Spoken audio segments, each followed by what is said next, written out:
buenas noches, bienvenidos. Esto es Todo Se Sabe. Acaba de terminar el noticiero central, ¿no es cierto? Y la señorita Catherine Donaire, bueno, quiero decirle algo, le queda muy bonito. Catherine, te queda muy lindo tu pelo corto. Me parece que estás muy bonita y que creo que es un look que te hace muy bien. Imagino que debes de estar, no sé, por ahí me han dicho que está de novia, que tiene 500 admiradores. ¿Está casada ella? Ah, ya la pidieron, por eso no me equivoqué. Ahí está Catherine. Ah, ya la pidieron, así es pues, cuando te piden, cuando estás de novia, el amor se ve en la pantalla. Estás muy bonita, Catherine, te felicito y que tengas un lindo matrimonio. Me invitas a tu matri, dicho sea de paso, y acá yo, no voy a decir lo que voy a hacer, pero que te vaya lindo, Katy. Bueno, ya, eso es Todo Se Sabe. Soy Milagros Leiva. Hoy día es viernes. Vamos a hablar las cosas claras porque ustedes saben todo lo que está, estos dimes y diretes entre los economistas que ya nos tienen a todos medios confundidos. Yo he dicho hoy día en el programa Conexión que conduzco en RPP que son egos desbordados. Segura está enloquecido. Segura ha salido con la pata en alto a decir que Torne no sabe nada, ¿no es cierto? Que está inventando. Zavala, por supuesto, ha dicho que no, nadie está inventando, que no hay cifras falsas, que no hay inexactitud. Alonso Segura le ha dicho que ni siquiera un practicante habría llegado a las cifras de Torne cuando dice que el déficit va a llegar a 3.8. En serio, es bastante, no sé, incómodo que los ciudadanos peruanos estemos expectando, porque no sé si ustedes saben, pero en el MEF hay como una tecnocracia, no sé si se dice así, intocable. Son inmaculados. Si tú tocas al rey Segura, ¡oh!, no puedes tocar al rey Torne. Si tocas al rey Torne, ¡oh!, no puedes tocar al emperador Zavala. Y si se tocan entre ellos, arde Troya. Bueno, eso está pasando. Y me van a perdonar, pero yo sí estoy de acuerdo con lo que hoy día ha dicho Torne. Está harto y le interesa un pepino cortado. No ha dicho pepino cortado, son mis palabras. Le interesa poco lo que estén diciendo y ya se cansó. Él está trabajando para el Perú y si el quinquenio pasado estuvo en piloto automático, él dice que ya está en primera. En serio, ya creo que un poco too much, pero hoy día, para terminar esta discusión, he invitado a dos muy buenos economistas, el señor Alejandro Indacochea y el señor Carlos Anderson. Carlos es, de hecho, un compañero a quien veo después de 1000 años, porque, no me dirá, yo conduzco con él Conexión, pero sí son hombres muy serios además, y creo que es hora de poner eso ya, ¿no?, los paños fríos y pensar y que nos expliquen con un lenguaje sencillo a ustedes, a mí, que somos los ciudadanos que no hemos estudiado macroeconomía, que no somos economistas, que no tenemos MBA, ni PhD, ni esas cosas, y que nos digan finalmente en verdad a dónde estamos yendo y si es cierto que se está destrabando todo, porque seguimos sintiendo que las cosas encarecen y el propio ministro Torne ha dicho que a finales de este año y en el próximo se van a empezar a sentir los resultados. Ese es el objetivo de este primer debate. Le voy a dar la bienvenida primero al invitado y luego a nuestro compañero Carlos Anderson, que es de casa. Señor Indacochea, ¿cómo está usted? Bienvenido a Todo Se Sabe. Gracias. Le agradezco por su tiempo. Y Carlos Anderson, buenas noches, bienvenido. Un placer, como siempre, estar aquí. Te agradezco, Carlos, porque además nos enseñas mucho. Primero, usted, por favor, que es nuestro invitado en esta casa. Ha escuchado todas estas discusiones de las cifras. Quiero conocer su reflexión inicial y que si usted siente que en verdad ya basta de tanto tú dices, yo digo, ¿quién está mintiendo? ¿Quién está diciendo la verdad para usted? Mira, el tema de fondo es otro. Si bien en el marco macroeconómico multianual, el que se publicó con el ministro Segura en abril, se anunciaba un déficit del 3%, hoy día, con el cambio de gobierno, se avisora un 3.5 y según ellos proyectaban a un 3.8. Pero ese no es el tema de discusión. La Segura dijo 2.5, recuérdelo, ¿ah? 3. ¿Ah? 3. Él dijo 3. 2.5, 3. No, está bueno, publicado okay. en el marco macroeconómico de abril de este año. Segura dijo 3%. Pero ¿cuál es el tema? El tema de fondo es otro. Claro, hay una cuenta pendiente que aclarar. Segura tendría que responder por qué gastamos más de 10.000 millones de soles en compra de armamento militar. Hemos gastado en armamento bélico como si estuviéramos en guerra. En guerra, sí. Y eso sale con el visto bueno del MEF. Así, y él no dice nada de eso y silba para arriba buscando su satélite. Ahí tiene que haber un aclare y confío que la Comisión Investigadora del Congreso defina y aclare cómo sucedió ello. Señor Indacochea, antes de darle el paso a Carlos, ¿usted cree que ha habido un exceso de gasto, que ha habido una farra fiscal, que se ha trabajado de manera ineficiente en el gobierno anterior? Mira, yo creo que las cosas eran inerciales, ¿no? Se continuaba. Yo creo que Segura hizo lo que tenía que hacer dentro de una estructura que es el MEF, el Ministerio de Economía, que se mantiene relativamente independiente, aunque lo vemos que no es en los gastos militares. Pero hoy día, para el nuevo gobierno, la gente es otra, Milagros. Ya no se puede perder tiempo en ello. Exacto. No veo las reformas. Son 100 días que han transcurrido.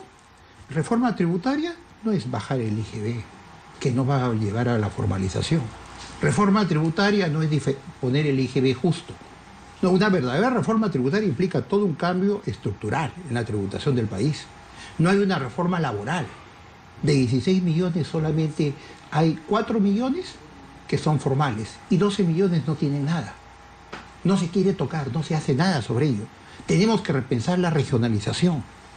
Tenemos que hacer un shock de inversiones aprovechando la imagen del presidente internacional para atraer todas las inversiones que hemos perdido en los últimos años. Pero Torne ha dicho que hay un shock de inversión en infraestructura y que ya se destrabaron grandes proyectos que están parados. Cierto, hay que reconocer que hay un mérito en lo que se refiere a la simplificación y agilización, digamos, de proyectos, en la desburocratización. Eso es evidente, a buena hora que lo hayan hecho. Pero las reformas de fondo, que tienen un costo político sin duda, hay que hacerlas en el periodo inicial. Hay que hacerlas en el periodo de luna y miel, porque después no se puede. No se pueden llevar a cabo. Carlos Anderson, ¿qué piensas de todo lo que se ha discutido hoy día? Incluso hemos compartido la cabina cuando el ministro Torne estaba y él ha dicho claramente que él está trabajando, que se van a sentir los efectos de lo que están haciendo, de este destrave, etcétera, en los próximos meses. A ver, es evidente que el ministro Torne está en una especie de, perdóneme el anglicismo, pero es un charm offensive, una ofensiva encantadora para poder, digamos, salir de alguno de los aprietos en los que se encuentra su gestión. Para comenzar, tú acabas de decir algo muy importante. En el MEF hay efectivamente una organización que viene de antaño. No nos olvidemos que Segura era el número 2 de alguna forma de Castilla. De Castilla. ¿No es cierto? Y Castilla fue el número 2 de Carranza. Claro, y el número 2 de Segura es actualmente viceministra, con Thorne. Y los directores generales de presupuesto, todos siguen siendo los mismos. Son intocables, ¿no? Es un establishment, ¿no? Sí, pero es un establishment. ¿Quién lo decidió?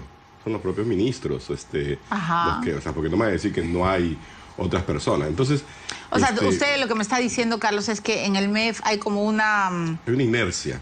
Hay una inercia que es difícil de romper porque tú no puedes cambiar cuando tienes las mismas personas. Entonces, cuando yo escucho lo del nuevo MEF, un poco que me sonrío porque yo quiero ver nuevas caras, pues claro, ¿no? Entonces tienes allí, si quieres tú, al enemigo dentro, si es que realmente quieres hacer cambios. Efectivamente, en la cabina, el ministro Thorne habló, por ejemplo, lo dijo en los mismos términos que tú acabas de decir. No es posible que en el Perú haya solamente una minoría que tenga empleo formal, la gran mayoría tiene empleo informal. O sea, estamos todos de acuerdo en el diagnóstico. Pero él, a diferencia de tú o yo, tiene la posibilidad de hacer algo. Y yo le pregunté, ¿no? ¿Y qué están haciendo? Porque la verdad es que yo no conozco nada que estén haciendo de manera específica. De lo que me ha dicho que se va a anunciar, ¿no? Que están trabajando con algunos economistas reputados como Richard Webb y otras personas para generar ideas, imagino, en ese campo, pero hasta que uno no las vea, no las puede juzgar. Entonces, hay muchas cosas que se han anunciado y no se nos ha dado a nosotros, los analistas, los elementos para opinar. Por ejemplo, cambiar un seguro de desempleo. ¿Dónde está el estudio que nos diga que esa idea es superior a los CTS? ¿Dónde está el trabajo, no es cierto? Tenemos que simplemente confiar en un instinto, en una visión casi ideológica, digamos, que pueda tener el ministro.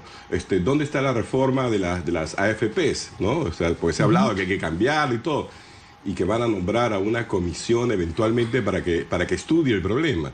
Entonces, a mí eso no me parece muy serio, ¿no? Porque yo creo que la parte de estudio, de análisis, era lo que tendría que haber hecho durante la campaña, ¿no? Para poder salir con un plan de gobierno que diga, estas son las 5 cosas que yo voy a hacer, ya las tengo súper estudiadas, no voy a ir pues a sentarme en el gobierno a ver cómo me muevo, a reaccionar por aquí, a reaccionar por allá. Entonces, a mí me cae súper bien, es encantador y todo lo que tú quieras, pero creo que si no se abocan a tener ideas claras, 3, 4 cosas que sean bien explicadas para que los televidentes, los oyentes, el público, la ciudadanía en general, las internalice y las apoye, ¿no?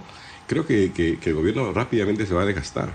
Pero, a ver, cuando él le pregunté, y creo que todos somos testigos de lo que pasó en el gobierno anterior, que en general el consenso era que estaban en piloto automático. Claro. Que Humala gobernó eso, en inercia total, sin hacer mucha laraca para que todo se mantuviera, pero el piloto automático ya sabemos qué pasa cuando uno siempre está en automático.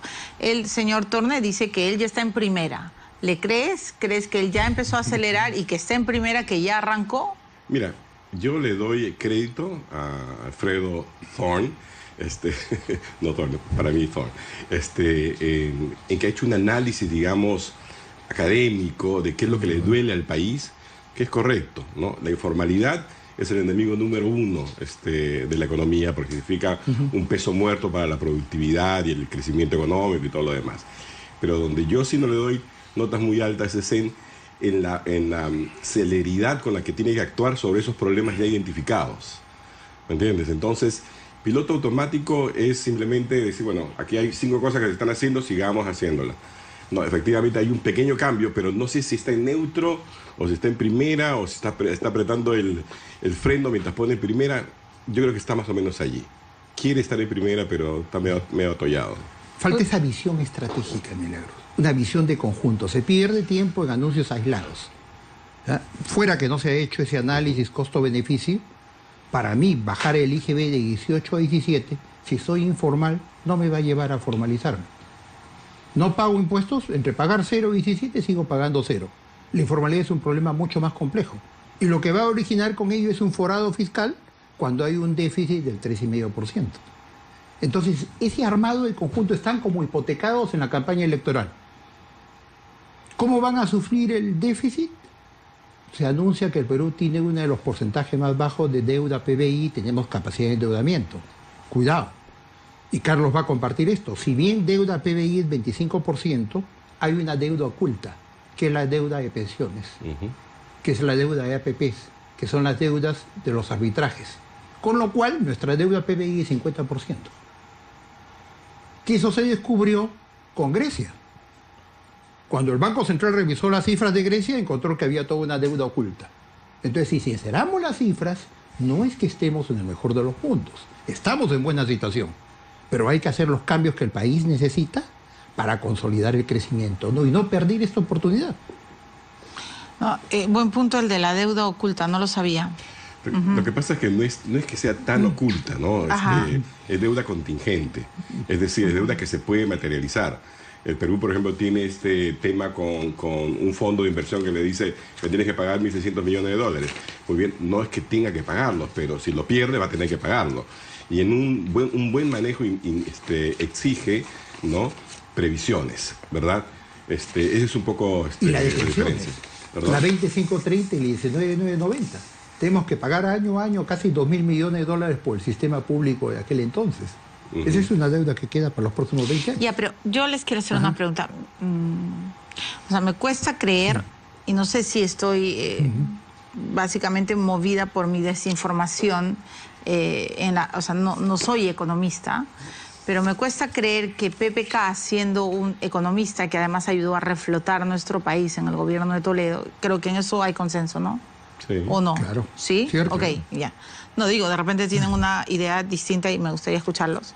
O sea, me cuesta creer que un presidente que en efecto ayudó a levantar, y el propio Toledo ha dicho, el éxito fue de mi colaborador, que luego se fue primer ministro, no sepa bien a dónde vamos y que no tenga la clave, Carlos. O sea, cuando tú dices, ellos en campaña nos vendieron unas ideas que creo que las están empezando a ejecutar. No, pero el tema de CTS, por ejemplo, su seguro de desempleo, ¿dónde está?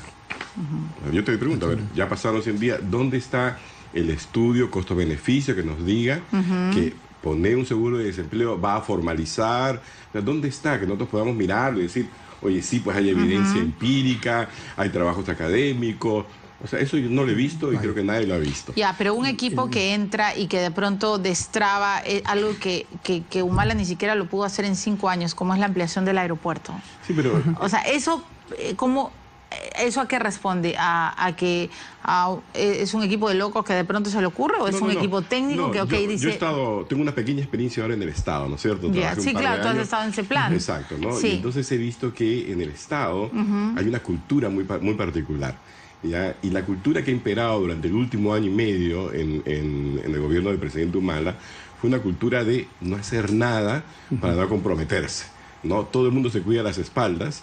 ¿Ya? ¿Para no comprometerse con qué? Con nada, porque nadie quiere firmar, nadie quiere aparecer como que puede estar comprometido en algún juicio o cosas por una inamovilidad impresionante. ¿no? O sea, nadie quería firmar y por lo tanto paralizamos el país. El propio Vizcarra creo que comentó, no sé si creo que en tu programa, ¿no? El caso en el que había un tema que él ha tenido que ir prácticamente a conversar con una señora para que firme, para que claro. ¿te acuerdas? Sí. Entonces, ese tipo de lo de la línea 2, si íbamos a la velocidad de Humala, lo íbamos a tener en 100 años. Claro, pero eso lo único que necesitas ahí es... Se necesita tomar decisiones claras, informe al país, políticas, sobre refinería de Talara. Sí, claro.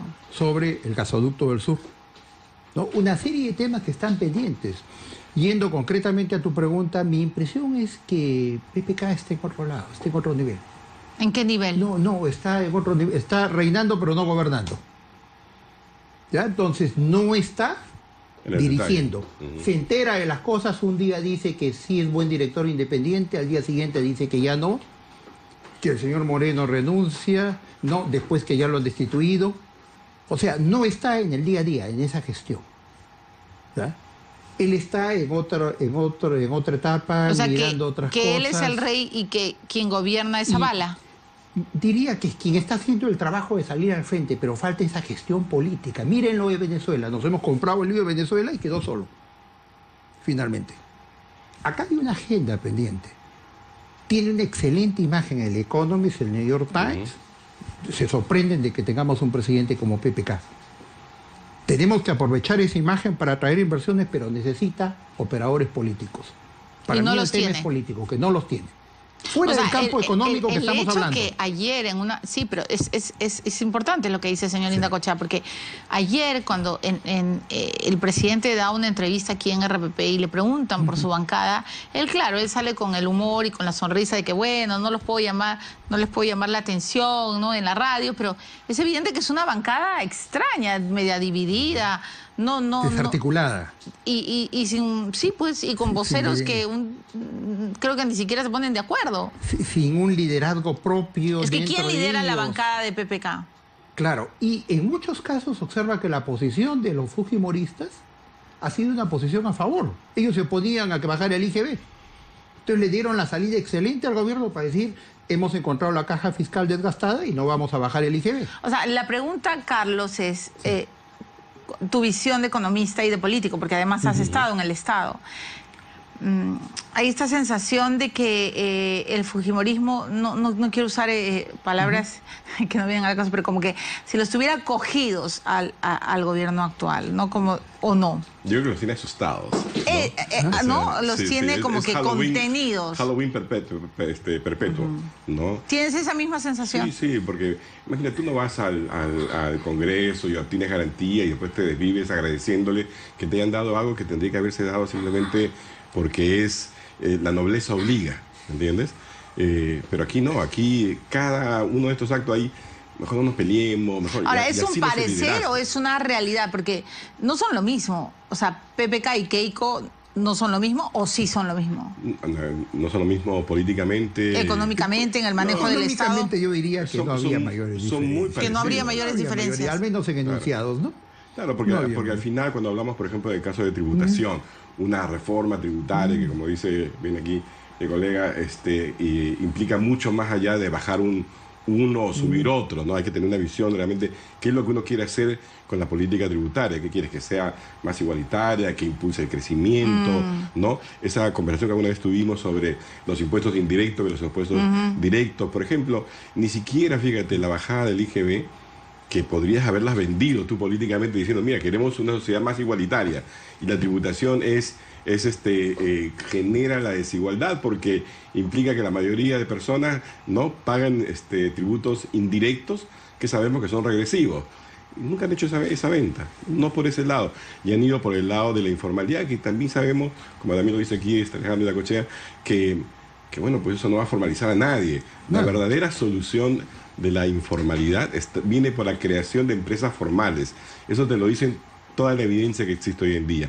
Y allí, por ejemplo, para eso necesitamos una reforma laboral. Porque no se habla de eso, es tema ausente, es tema intocable, lo tienen cercado políticamente en el Congreso. Entonces, ¿cómo vas a crear nuevas empresas? Lo que me preocupa, Milagros, es, observa que son 100 días. Faltan 5 años. Sí, claro. Y es un inicio... ¿Usted no siente que es un inicio tenso en el que el fujimorismo en el Parlamento pisa fuerte y dice, aquí mando yo y les demuestro de todas las maneras? Pero no siente, el señor Anderson acaba de decir de que están como asustados, como un Halloween perpetuo. ¿Usted siente lo mismo? Siento lo mismo y lo que me preocupa es a futuro. Porque está el periodo de transición, en la luna de miel, son los 100 días. ¿Cómo vamos a ir en un segundo año, un tercer año, si ahora hay ese temor?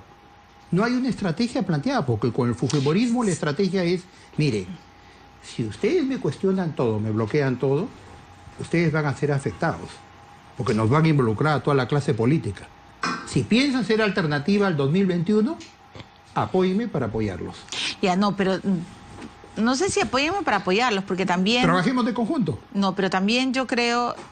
a ver, y sí me gustaría saber su pensamiento. Luego va a venir Carlos Tapia, que es un buen analista político, porque nadie puede negar la fuerza del fujimorismo en el Parlamento. Sería un tonto, hay que ser objetivos. De acuerdo. Y se lo ganó limpiamente, ¿no? Hubo democracia, votaron por ellos y ya está. Esa es la cancha trazada. Pero cuando uno tiene poder, uno no puede abusar del poder, porque después puedes caer mal. O sea, cuando uno...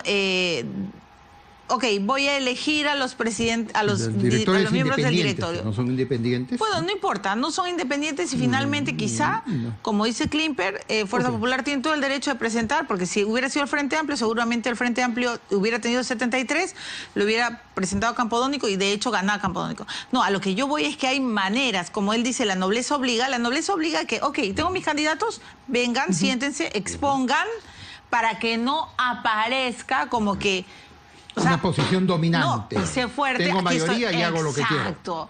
Hago lo que me da la gana. Esa es la perfección. Así es. Entonces al fujimorismo tampoco le conviene. Que esa es la línea dura del fujimorismo. Porque si vemos en ese contexto hay 3 estructuras, ¿no? Los arretistas, los queiquistas y los que no saben por qué están. Que llegaron a... Los que no saben por qué están. Son 3 grupos. Entonces, ahí hay que ir trabajando con una estrategia diferente. Señorita Cochea. Esa es la mejor frase. Los albertistas, los que quisieron y los que no saben por qué llegaron ahí. Porque llegaron ahí. ¿Qué sucede en todos los grupos políticos? No solamente ahí. Sí, yo sé. Complicado. Pero estoy de acuerdo con usted. Si estos son los primeros 100 días tan intensos y que uno a veces termina diciendo, ¿qué es esto, no? Lo que pasa es que uno tiene que recordar que el liderazgo es siempre asertivo. O sea, el liderazgo no puede ser dubitativo, ni puede ir pidiendo disculpas todo el tiempo. O sea, el presidente Pedro Pablo Kuczynski ha sido elegido, ¿no? Para gobernar. Y aunque por un voto haya ganado, él ganó. Entonces tiene que poner bien claro qué es lo que quiere hacer. Exacto. Explicarle a la sociedad, ¿no es cierto? Negociar de tú a tú con la oposición, ¿verdad? Pero no dejarse apabullar. Pues. Y objetivos estratégicos claros y visión, que se vea ese liderazgo, esa gestión. Se podría repetir la historia de Acción Popular, ¿no? Se podría repetir la historia del pasado, que recordamos, ¿no? No quisiéramos eso. Tenemos condiciones sumamente interesantes. Viene una reunión de la PEC, donde vienen los grandes del mundo. Sí. La delegación china viene con 400, viene Obama, ¿no? Vienen los presidentes de los principales países.